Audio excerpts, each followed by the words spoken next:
All right, upper cross syndrome dealing with the shoulders. So we know that pectoralis major and minor are the more tight tonic muscles. The latissimus dorsi and the teres major are also tonic muscles. They draw those shoulders forward. They internally rotate the arms. The facing muscles are going to be the rhomboids, the lower trap, and the mid trap, and the serratus anterior. So we're going to go after we stretch the tight tonic muscles. We're going to strengthen and activate the facing muscles. So for the pec minor, chose to get Nate on the foam roller. You can do this on the table or on the floor also. A little less dramatic and when it comes to stretching the muscles. But for the pec minor, it's really effective if you assist the stretching. So basically, the muscle coming down off the tip of the shoulder, the coracoid process, onto the ribs. That muscle gets tight, draws the shoulders forward. So what we're going to have you do, Nate, is just relax. And what I do is I just self-stretch those. I take those scapulas and I bring them back and down. Okay? Take a nice deep breath. Open in the chest. So again, I utilize breathing because those muscles are going to contract on inhalation and they're going to relax on exhalation. And then I don't put a lot of force on the stretch. I just let Nate's breath do it with a constant force, with a nice stretch. We also get thoracic extension with this, so leading into what we just covered with thoracic mobilization. Now, for the lats, he can do a self stretch. We'll have both arms up, palms facing one another. What you'll see, if the lats are tight, they'll come down. They'll either stop prematurely or they'll internally rotate the arms, or the palm will face go in. So we want to prevent that from happening. So Nate will come down. I'll give him the command of abdominal stability, low back flat, legs are up. So that way we're not getting low back arching from the tightness of the lap. He has great range of motion. Okay? What we would see again is any asymmetry here. So this can be just a nice simple stretch for him to do mobilize. If you found some tightness, there you go. Here, I'll go on this side. What you can do is you can assist stretch by holding here and then pulling the back. So what I do is I just hold the scapula in place so I can lengthen the muscles, the teres major and the teres major and the latissimus dorsi, getting that full range of motion. As for the pec, we can do it at 135, 90 degrees, and 60 degrees just to lengthen that muscle. Again, if the pec is tight, there'll be limitation on how far he can extend the arm, or the hand will rotate in because the pec is the internal rotator, the major is the internal rotator. So we can do both. And it has good flexibility here. All right. If he was limited here, what he can do is actually take some nice deep breaths, push into my hand on the inhalation, and then as you exhale, relax, and let gravity stretch that muscle. I'm not pushing down because I don't want to fulcrum his shoulder, but I'm just letting gravity take this. I may have to support him. If he feels any pressure in the front of his shoulder, you can stabilize his shoulder as you go through an assisted stretch. All right, good range of motion.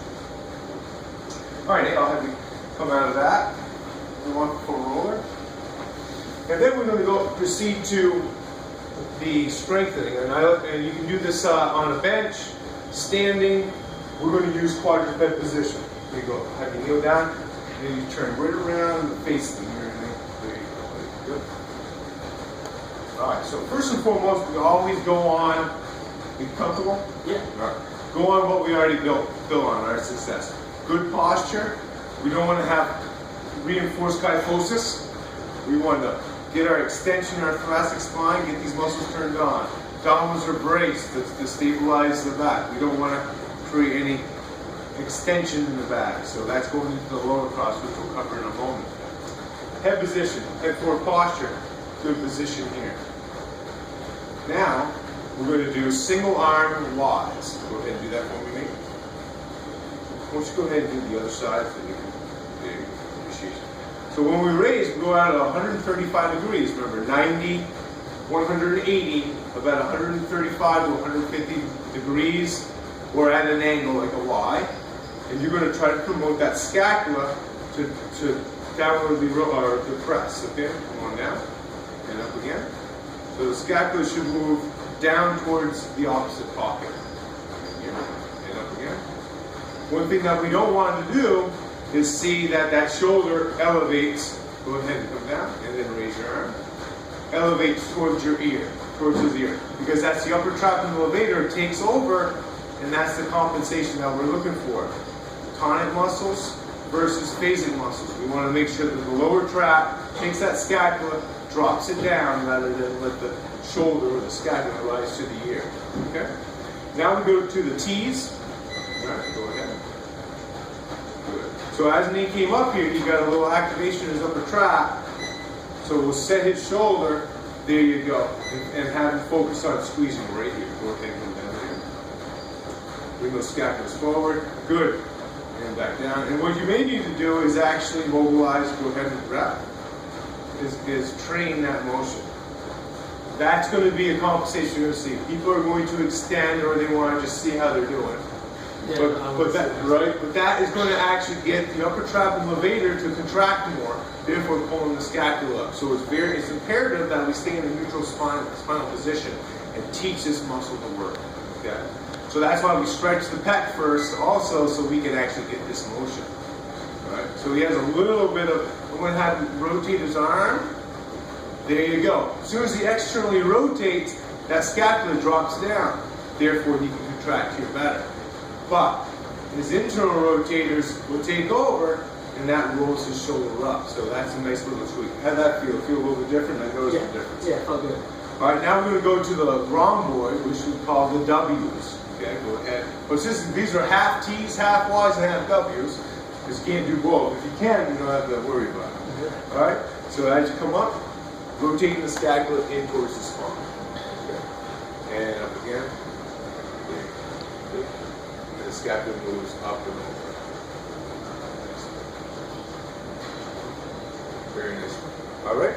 So all on the same time, he's working on stability of his neck with his deep neck flexors. His abdominals are contracted. His shoulder blades are protracted, even though that's the rounded position. But we want the serratus anterior to help stabilize, make sure that stabilizing the scapula.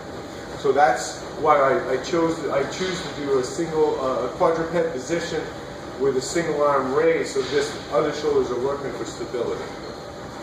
All right, very good.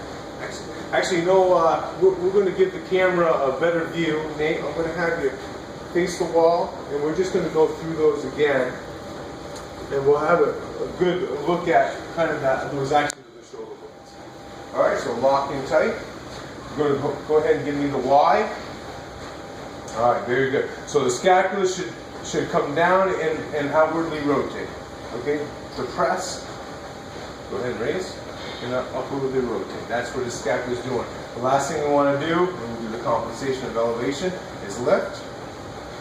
Is that we don't want to have that happen. So that's our corrective strategy, is to get off of that pattern. All right, let's go to the T.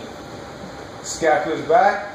And Nate has a little bit of a shrug there, but we want to try to incorporate the scapulas coming pure adduction without the elevation. And then that's when we get that external rotation. As soon as I externally rotate him, you can see that his shoulder drops down. And then we go to the Y, or the W, sorry. And then that's when the scapula downwardly rotates and adducts towards the spine.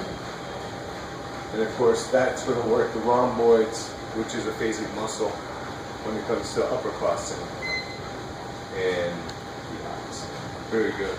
So we'll move on to the low back and the low cross syndrome in the next section.